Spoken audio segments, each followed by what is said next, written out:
Hello students, so welcome to the commerce solution and let's crack CUET की series में आज हमें करना है issue of debentures. So video को स्टॉप करिए और जल्दी से अपनी वॉल्यूम 2 लेकर आइए ताकि हम इशू ऑफ डिबेंचर्स वाले चैप्टर के कुछ इंपॉर्टेंट पॉइंट्स और टॉपिक्स डिस्कस कर सकें। तो चलिए जल्दी करिए। तो बच्चों, सामने आपको अब chapter number 9 issue of debentures की पीडीएफ शो हो रही होगी। आप लोग अपनी बुक को साथ में रखिएगा और जो जो पॉइंट्स मैं आपको यहाँ पर मार्क कराती जाऊँगी आपको वो पॉइंट साथ साथ आपको मार्क करते जाने हैं। देखो बेटा, सबसे पहले हमारे पास डिबेंचर की डेफिनेशन। अब डिबेंचर्स आप जब भी माइंड में आप जब भी आप इसको सुनते होंगे तो आपको लगता होगा कि ये एक हमारी लाइबिलिटी है, जो कि अब तक आप 12th क्लास तक सुनते आए हो कि डिबेंचर्स हमारी नॉन करंट लाइबिलिटी होता है जिसको हम लॉन्ग टर्म बोरोइंग्स में शो करते हैं और हमेशा इसका नाम सिर्फ डिबेंचर ही होता है। नहीं, डिबेंचर कोई एक पर्टिकुलर चीज़ नहीं। जैसे कि शेयर्स है, शेयर्स भी जब आप सुनते हो तो आप कहते हो ना कि शेयर्स में क्या क्या आते हैं, इक्विटी शेयर्स आते हैं, प्रेफरेंस शेयर्स आते हैं।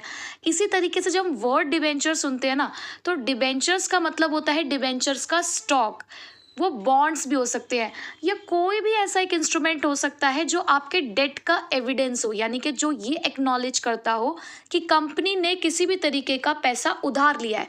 दैट मीन्स बोरोइंग्स को हम डिबेंचर्स का नाम देते हैं। हाँ, उनकी कुछ स्पेशल कैटेगरीज होती है, बट डिबेंचर्स सिर्फ एक डिबेंचर वर्ड के साथ ही रिप्रेजेंट नहीं होता है। अगर कभी कहीं पे लिखा हुआ है डिबेंचर स्टॉक है, बॉन्ड है या इवन पब्लिक डिपॉजिट लिखा हुआ है तो पब्लिक डिपॉजिट भी आपका एक तरीके का डिबेंचर ही होता है। ठीक है, तो हमारे कंपनीज एक्ट 2013 के अंदर डिबेंचर की क्या डेफिनेशन है? कोई भी डिबेंचर स्टॉक, बॉन्ड या कोई भी ऐसा इंस्ट्रूमेंट जो हमारे डेट को रिप्रेजेंट करता हो जिसके ऊपर किसी भी तरीके का चार्ज हो सकता है हमारे एसेट्स के ऊपर। अब यहाँ पर चार्ज से मतलब क्या होता है कि हमने इन डिबेंचर्स को इशू करने के लिए, इनसे पैसे लेने के लिए बदले में अपना कोई एसेट मॉर्टगेज कर रखा हो। हम मॉर्टगेज कर भी सकते हैं और नहीं भी। ठीक है, सो चार्ज का मतलब होता है मॉर्टगेज करना। तो ये तो आपको डेफिनेशन मार्क करनी है। उसके बाद कैरेक्टरिस्टिक्स में कुछ खास नहीं, एक ये चीज़ कि डिबेंचर एक तरीके का रिटन डॉक्यूमेंट है, एक सर्टिफिकेट है जो सिर्फ ये बताता है कि आपने कोई पैसा उधार लिया है। उसके अलावा जितने भी आपके डिबेंचर्स होते हैं उनके आगे उनका रेट ऑफ इंटरेस्ट प्रीफिक्स होता है। प्रीफिक्स, कंफ्यूज नहीं हो जाना, स्यूफिक्स और प्रीफिक्स। प्रीफिक्स मतलब जो पहले लिखा होता है। ठीक है, उसके अलावा ये वाला पॉइंट एक आपको मार्क करना है, interest on debenture is a charge against profit. तो मैंने इसके अंदर आपको 3 पॉइंट बोले। एक तो कि ये रिटन डॉक्यूमेंट है, दूसरा इसके आगे इसका रेट ऑफ इंटरेस्ट प्रीफिक्स होता है, और तीसरा कि ये चार्ज अगेंस्ट प्रॉफिट है। चार्ज अगेंस्ट प्रॉफिट मीन्स कि आपको इंटरेस्ट ऑन डिबेंचर्स पे करना ही होगा irrespective of profit and loss, और ये आपके प्रॉफिट एंड लॉस अकाउंट के डेबिट साइड में शो किया जाता है। ठीक है, उसके बाद आते हैं हमारे बॉन्ड्स। बॉन्ड्स भी एक तरीके के हमारे डेट ही होते हैं जो कंपनी इशू करती है, जिसको एक ऑथराइज सिग्नेटरी साइन करती है। अब क्या डिफरेंस है डिबेंचर और बॉन्ड्स के अंदर? जैसे कि मैंने आपको फीचर्स में बताया कि डिबेंचर्स के नाम के आगे रेट ऑफ इंटरेस्ट प्रीफिक्स होता है, बट बॉन्ड के ऊपर किसी भी तरीके का कोई रेट ऑफ इंटरेस्ट नहीं होता। ये एक तरीके से इशू तो किए जाते हैं डिस्काउंट पे, लेकिन रिडीम्ड होते हैं पार पे। फॉर एग्जाम्पल कि हमने कोई 1 लाख रुपीज़ के डिबेंचर्स इशू किए या बॉन्ड्स इशू किए, लेकिन हमें पैसे तो स्टार्टिंग में 95,000 रुपीज़ मिले हैं, यानी कि 1 लाख रुपीज़ का बॉन्ड है लेकिन पैसे 95,000 मिले हैं। जब आप उसको रीपे करोगे तब आपको 1 लाख ही देने हैं। तो जो डिफरेंस है 5,000 रुपीज़ का, यही इसका इंटरेस्ट होता है। यानी कि यहाँ पर इंटरेस्ट का जो एक परसेंटेज है वो फिक्स नहीं होता। दैट्स वाई इसका नाम डीप डिस्काउंट बॉन्ड और जीरो कूपन बॉन्ड भी होता है, क्योंकि ये जो रेट ऑफ इंटरेस्ट होता है इसको कूपन रेट भी कहते हैं। तो इनका कोई कूपन रेट नहीं होता बॉन्ड्स का, इसलिए इन्हें जीरो कूपन बॉन्ड कहा जाता है। उसके अलावा डिफरेंस आ रहा है आपका डिबेंचर्स और शेयर्स में। तो जो मेन है वो ये कि एक तो वोटिंग राइट नहीं होता आपके डिबेंचर्स के पास, लेकिन शेयर होल्डर्स में इक्विटी वालों के पास जो है वोटिंग राइट होता है। डिबेंचर्स डिस्काउंट पे इशू किए जा सकते हैं, लेकिन शेयर्स डिस्काउंट पे इशू नहीं किए जा सकते हैं एज पर द सेक्शन। कौन सा सेक्शन है मेंशन करिएगा कमेंट बॉक्स में कि शेयर्स कैपिटल में मैंने आपको कौन सा सेक्शन बताया था जो ये कहता है कि शेयर्स जो हैं वो डिस्काउंट पे इशू नहीं होते, लेकिन एक सेक्शन कहता है कि शेयर्स डिस्काउंट पे इशू होते हैं। तो प्लीज़ वो सेक्शन बताइएगा मुझे कि कौन सा है, अगर आपने ढंग से पिछली वाली वीडियो देखी है तो। उसके बाद डिबेंचर होल्डर और शेयर होल्डर्स में क्या डिफरेंस है? डिबेंचर होल्डर्स को लेंडर्स और क्रेडिटर का स्टेटस दिया गया है, जबकि शेयर होल्डर्स को ऑनर का स्टेटस दिया जाता है। और कंट्रोल, डिबेंचर होल्डर्स का कोई कंट्रोल नहीं होता, कंपनी के ऊपर कोई पार्टिसिपेट नहीं करते हैं कंपनी के मैनेजमेंट में, क्योंकि इन्हें सिर्फ अपने इंटरेस्ट और प्रिंसिपल से मतलब होता है। शेयर होल्डर्स पार्टिसिपेट कर सकते हैं, वोटिंग राइट भी इनके पास होता है। रिटर्न, डिबेंचर होल्डर्स को जो है वो फिक्स रेट ऑफ इंटरेस्ट मिलता है और शेयर होल्डर्स को डिविडेंड। नेक्स्ट, ये वाला आपको ध्यान से पढ़ना है, टाइप्स ऑफ डिबेंचर्स।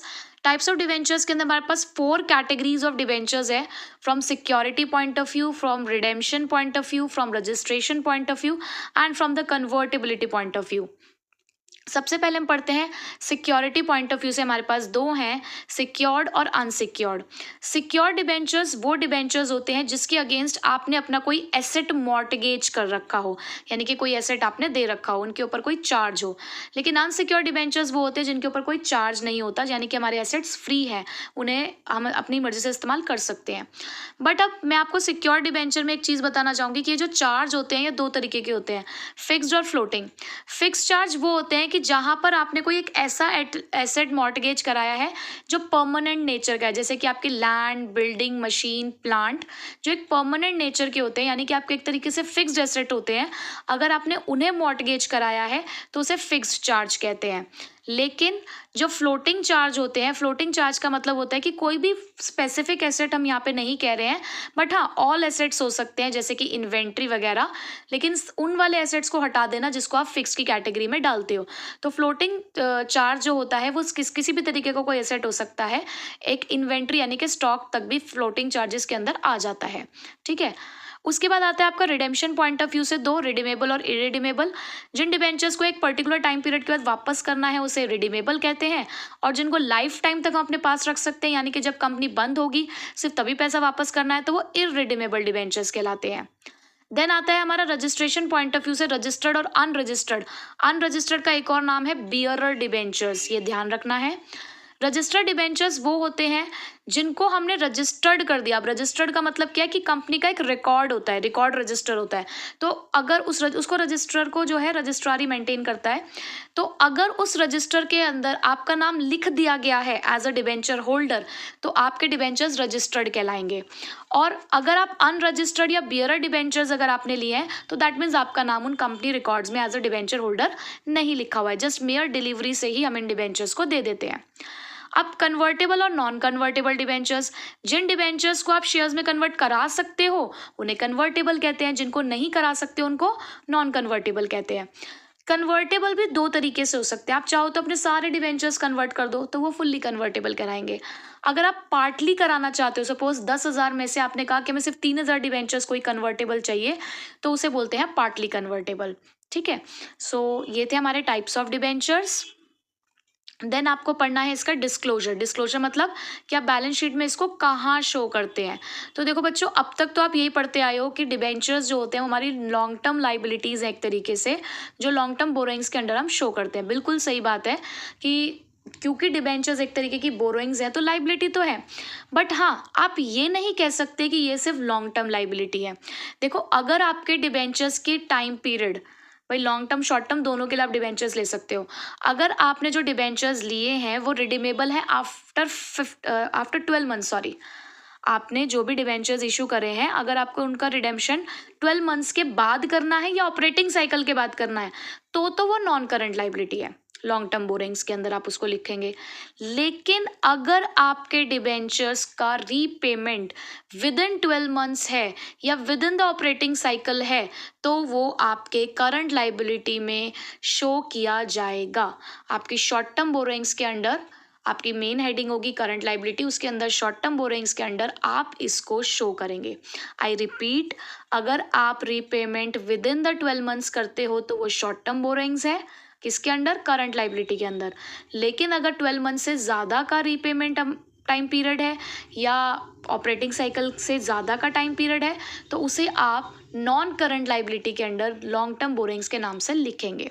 ठीक है, एक बात और जो प्रैक्टिकली आपको ध्यान रखनी है, अगर आप कोई भी डिबेंचर्स इशू करते हो, सपोज करो कि 7 और 8 ईयर्स के लिए, तो जिस ईयर में आप उसका रिडेम्पशन करने के लिए जा रहे हो उस ईयर में आप अपने डिबेंचर्स को करंट लाइबिलिटी की तरह ट्रीट करते हो। फॉर एग्जाम्पल, आपने 8 ईयर्स के लिए डिबेंचर्स इशू करे, 7th ईयर तक तो आप उसे लॉन्ग टर्म लाइबिलिटी ही दिखाओगे, यानी कि नॉन करंट लाइबिलिटी। लेकिन 7th ईयर के एंड वाली जब आप बैलेंस शीट बनाओगे तो वो आपकी करंट लाइबिलिटी में ट्रांसफर हो जाएगा, क्योंकि अब उसका मैच्योरिटी पीरियड सिर्फ 12 मंथ्स रह गया है। यानी कि 8th ईयर के बिगनिंग में जो बैलेंस शीट होगी उसमें वो करंट लाइबिलिटी में शो हो रहा होगा। ये बहुत इंपॉर्टेंट बात मैंने आपको एक बताई है। देन परचेज कंसिडरेशन आपको पढ़ना है कि क्या है। देखो, मैं सब कुछ नहीं, जो मेन चीज़ें मुझे लगती हैं मैं वही आपको करा रही हूँ। परचेज कंसिडरेशन का मतलब होता है वो अमाउंट जिस पे हमने एग्री किया है किसी दूसरे पर्सन का बिजनेस परचेज करने के लिए। तो परचेज कंसिडरेशन होता है कि जिस अमाउंट पे आप किसी दूसरे पर्सन का जो बिजनेस है उसे टेक ओवर कर रहे हो। ये हमने कौन से कॉन्सेप्ट में पढ़ा है परचेज कंसिडरेशन? जब हम शेयर्स इशू करते हैं या डिबेंचर्स इशू करते हैं for the consideration other than cash. ठीक है। अब यहाँ पे क्या होता है कि अगर आपका परचेज कंसिडरेशन आपके नेट एसेट से ज़्यादा है, नेट एसेट्स का मतलब क्या होता है? Assets minus liability. तो अगर आपको लगता है कि परचेज कंसिडरेशन ज़्यादा आ रहा है तो डिफरेंस गुडविल में ट्रांसफर होता है। अगर परचेज कंसिडरेशन कम आता है तो वो कैपिटल रिजर्व। मैं आपको इसको ऐसे ध्यान दिलाती हूँ कि अगर आपकी डेबिट साइड और क्रेडिट साइड होती है, वही सन्ड्री एसेट्स टू वेंडर वाला जो आप काम करते हो, या assets account debit to purchase consideration to sundry liabilities, ये आप एंट्री करते हो जब आप किसी का बिजनेस खरीदते हो। तो अगर आपकी क्रेडिट साइड बड़ी है डेबिट साइड से तो दैट मीन्स आपको जो डिफरेंस है वो गुडविल में ट्रांसफर करना है। लेकिन अगर डेबिट का टोटल बड़ा आ रहा है क्रेडिट साइड से तो दैट मीन्स आपने बिजनेस प्रॉफिट पे खरीदा है तो उसे आप कैपिटल रिजर्व में ट्रांसफर करोगे। ये वही वाली बात लिखी हुई है। अब issue of debentures for consideration other than cash किस किस को दिया जाता है? ये आपकी कंपनी के प्रमोटर्स को दिया जा सकता है क्योंकि उन्होंने इनकॉर्पोरेशन के टाइम पे सर्विसेज दी होंगी। अंडर राइटर्स को दे सकते हो क्योंकि वो हमारे शेयर्स बिकवाते हैं। आप अपने वेंडर्स को दे सकते हो जिससे आपने कोई एसेट खरीदा हो, या आप जब किसी का बिजनेस खरीदते हो तो आप ये काम कर सकते हो। तो 4 सिचुएशन है जिसमें consideration other than cash use किया जाता है। याद रखने वाली चीज़ है। कोलेट्रल सिक्योरिटी क्या होता है? कोलेट्रल सिक्योरिटी का मतलब होता है एक ऐसी सिक्योरिटी जो हम लेंडर को देते हैं। क्यों? क्योंकि कई बार क्या होता है कि हमने किसी बैंक वगैरह से कोई लोन लिया, उन्होंने हमसे एक सिक्योरिटी मांगी कि एक सिक्योरिटी दे दो हमें। तो जो सिक्योरिटी हमने उनको फर्स्ट टाइम दी होगी उसे बोलते हैं प्राइमरी और प्रिंसिपल सिक्योरिटी। लेकिन समटाइम्स क्या होता है कि वो हमसे कहते हैं कि आप एक और सिक्योरिटी हमारे पास रखवाओ गिरवी। तो जब हमसे वो एडिशनल सिक्योरिटी मांगते हैं और उस एडिशनल सिक्योरिटी के बदले में अगर हम उन्हें अपनी कंपनी के डिबेंचर्स दे देते हैं तो उसे कोलेट्रल सिक्योरिटी कहते हैं। सिंपल सी बात, अगर आप एक एडिशनल सिक्योरिटी देते हो किसी लोन के बदले में, किसी बोरोइंग्स के बदले में, तो उस एडिशनल सिक्योरिटी को कोलेट्रल सिक्योरिटी कहते हैं। और जब आप उसी के बदले में डिबेंचर्स दे देते हो तो उसे बोल देते हैं issue of debentures as collateral security. अब issue of debentures as collateral security को रिप्रेजेंट करने के हमारे पास 2 मेथड है। एक मेथड है जनरल एंट्री मेथड और एक मेथड है where journal entry is not passed. यानी कि एक में सिर्फ हम बैलेंस शीट के अंदर नोट्स टू अकाउंट्स में उसको शो कर देते हैं और एक में हम एक प्रॉपर उसकी एक जनरल एंट्री पास करते हैं। अब जनरल एंट्री पास कौन सी की जाती है? Debenture suspense to X% debentures account. अब मेरा आपसे क्वेश्चन है कि अगर आपने कोई कोलेट्रल सिक्योरिटी इशू कर रखी है तो क्या उस कोलेट्रल सिक्योरिटी पे इशू किए हुए डिबेंचर्स के ऊपर क्या आप किसी तरीके का इंटरेस्ट पे करेंगे? यस और नो?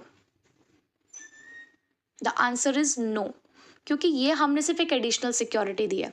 इस एडिशनल सिक्योरिटी हमारी कोई लाइबिलिटी नहीं बनी है। फर्स्ट ऑफ ऑल ये आपको क्लियर करना होगा। अभी तक ये डिबेंचर्स हमारी लाइबिलिटी नहीं बने। क्यों? क्योंकि हमने सिर्फ एक एडिशनल सिक्योरिटी दी है। पहली बात तो अगर हम लोन नहीं चुकाएंगे तो जो सपोज बैंक से अगर लोन लिया था तो बैंक पहले हमारी प्राइमरी सिक्योरिटी के पास जाएगा। अगर प्राइमरी सिक्योरिटी से भी पूरा नहीं होता है तो सेकेंडरी सिक्योरिटी पे आएगा। तब भी जब ये इशू हो जाएंगे तब हम इंटरेस्ट पे करना शुरू करेंगे। ठीक है, तो इसलिए इस पे इंटरेस्ट नहीं पे किया जाता है। दूसरा कंसेप्ट अब आपको पढ़ना है, एक डिफरेंस है premium on redemption of debentures और premium on issue of debentures. Premium on issue of debentures वो वाला प्रीमियम है जिसे आप लिखते हो सिक्योरिटीज प्रीमियम रिजर्व। यानी कि आपका 10 का डिबेंचर 12 का बिक रहा है तो वो आपके लिए फ़ायदा है। बट रिडेम्पशन के टाइम का प्रीमियम आपके लिए एक नुकसान है। क्यों? कि आपका 10 का डिबेंचर, वैसे डिबेंचर को हम 100 से ही एक बार को देखते हैं, तो 100 का डिबेंचर अगर आपका 105 में आप उसको रिपेमेंट कर रहे हो, भाई आपने खरीदा तो 100 रुपये का, लेकिन जब आप उसको पैसा वापस कर रहे हो तो आपको 105 रुपये देने पड़ रहे हैं, तो ये प्रीमियम आपके लिए नुकसान है। तो दोनों का नेचर बहुत अलग है। Premium on issue of debenture आपके लिए कैपिटल प्रॉफिट है, जबकि रिडेम्पशन का प्रीमियम आपके लिए लॉस है। इशू के टाइम का प्रीमियम एक रिजर्व की तरह इस्तेमाल किया जाता है, जबकि रिडेम्पशन का जो प्रीमियम है वो हमारी लाइबिलिटी होता है। इशू के टाइम के प्रीमियम से हमें कैश मिलता है, इनफ्लो होता है, जबकि रिडेम्पशन वाले के से आउटफ्लो होता है। दोनों को शो कहाँ किया जाता है?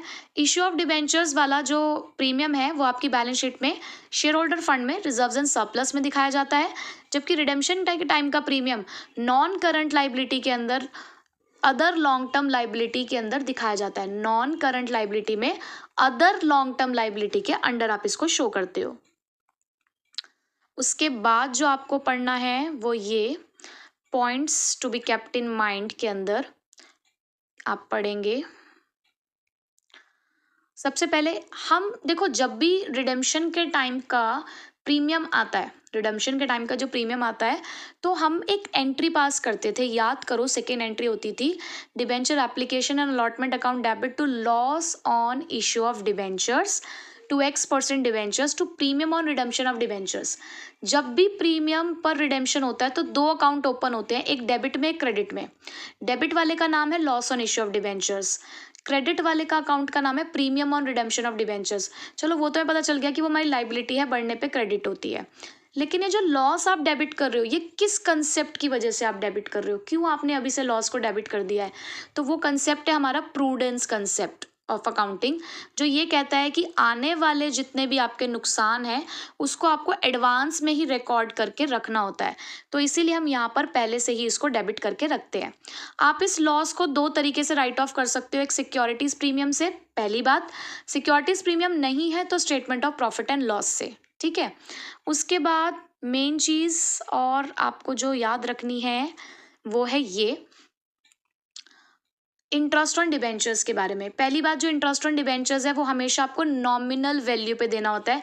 ये एक बहुत बड़ा कन्फ्यूजन है बच्चों के माइंड में कि जब हम डिबेंचर्स के ऊपर इंटरेस्ट ड्यू करते हैं तो किस अमाउंट पे करें। हमेशा बच्चों ध्यान रखना, फेस वैल्यू, नॉमिनल वैल्यू। 10,000 का डिबेंचर है, अगर आपका 105 रुपये पे इशू है तो 105 नहीं लेना, प्रीमियम नहीं लेते हैं, ना डिस्काउंट लेते ना प्रीमियम लेते। जो उसकी फेस वैल्यू है 100 रुपये, उसके ऊपर आपको इंटरेस्ट चार्ज करना है, ठीक है। उसके अलावा नेक्स्ट आपको क्या ध्यान रखना है कि ये बात देखो यहाँ पर भी आ गई है कि कोलेटरल सिक्योरिटी पे कोई भी इंटरेस्ट पे नहीं किया जाता है। लास्ट में ईयर के एंड में जितना भी आपने इंटरेस्ट पे किया होगा डिबेंचर्स पे, वो statement of profit and loss में जाता है फाइनेंस कॉस्ट के नाम से। अगर आपका जो अमाउंट ऑफ इंटरेस्ट है वो एक्रूड है, accrued and due is not paid, तो उसे एक्रूड एंड ड्यू लिखते हैं या इंटरेस्ट आउटस्टैंडिंग लिखते हैं, ठीक है। उसके अलावा आप जो इंटरेस्ट एक्रूड या आउटस्टैंडिंग इंटरेस्ट जो भी आपका, उसे कहाँ दिखाते हो? करंट लाइबिलिटी के अंदर, अदर करंट लाइबिलिटी के अंदर, ठीक है। उसके बाद ये राइटिंग ऑफ वाला मैंने आपको करा ही दिया है कि आपको अगर loss on issue of debentures write off करना है तो कहाँ से करोगे? सबसे पहले securities premium, then statement of profit and loss में फाइनेंस कॉस्ट। तो यहाँ तक हमने, बहुत ईजी था, इश्यू ऑफ डिबेंचर्स में कुछ खास नहीं था, वो हमने कर लिया है। नेक्स्ट आपका वो वाला चैप्टर है जो आपने नहीं पढ़ा है 12th में, जो हम कल करने वाले हैं, जिसका नाम है रिडेम्पशन ऑफ डिबेंचर्स। तो उसके लिए मैं प्रॉपर आपको नोट्स प्रोवाइड कराऊंगी। अगर आपको वो नोट्स चाहिए होंगे तो आप मुझे कमेंट बॉक्स में अपनी ईमेल आईडी मेंशन कर दीजिएगा, या फिर मेरा इंस्टाग्राम अकाउंट आपको पता ही है, आप उस पर भी मैसेज ड्रॉप कर सकते हैं। तो मैं आपको उसका एक PDF या फोटो के फॉर्मेट में जैसे भी मैं आपको सेंड कर सकती हूँ, मैं नोट्स आपको प्रोवाइड कर दूंगी, ठीक है। सो स्टूडेंट्स, आई होप आपको इश्यू ऑफ डिबेंचर्स के सारे कंसेप्ट्स अच्छे से समझ आ चुके होंगे। थ्योरेटिकली हमने इश्यू ऑफ डिबेंचर्स को समझ लिया है, अभी हम कुछ भी प्रैक्टिकल नहीं कर रहे हैं। अभी जो most of the theory part है उसको कवर करके चल रहे हैं, हम अपने कंसेप्ट्स को क्लियर कर रहे हैं। अगर आपने थ्योरेटिकली कंसेप्ट्स क्लियर कर लिए तो आपको प्रैक्टिकली कुछ भी प्रॉब्लम नहीं आने वाली है। और आप सिर्फ इस चीज़ को फॉर्मेलिटी के लिए ही मत करिए कि हाँ ठीक है हमने जस्ट सुन लिया है। हो सकता है मैं आप लोगों का एक मॉक टेस्ट लूँ जिसके अंदर इन्हीं कंसेप्ट्स के ऊपर बेस्ड हम लोग कुछ क्वेश्चंस की प्रैक्टिस करेंगे, क्योंकि बच्चों बिना प्रैक्टिस के कुछ भी नहीं होने वाला है। आपको ज़्यादा से ज़्यादा MCQs की प्रैक्टिस करनी है, टाइम बाउंडेड होकर करनी है। प्लीज़ टाइमर लगा के क्वेश्चन सॉल्व करना शुरू करिए, क्योंकि आपको टाइम के अंदर आपको अपना अकाउंटेंसी का एग्ज़ाम कंप्लीट करना है, तो उसके लिए स्पीड बहुत इंपॉर्टेंट है। सो बच्चों प्लीज़ अब अपनी तैयारी अच्छे से करिए, अपनी स्ट्रैटेजी बनाइए और इस चीज़ को करिए। Okay, bye bye.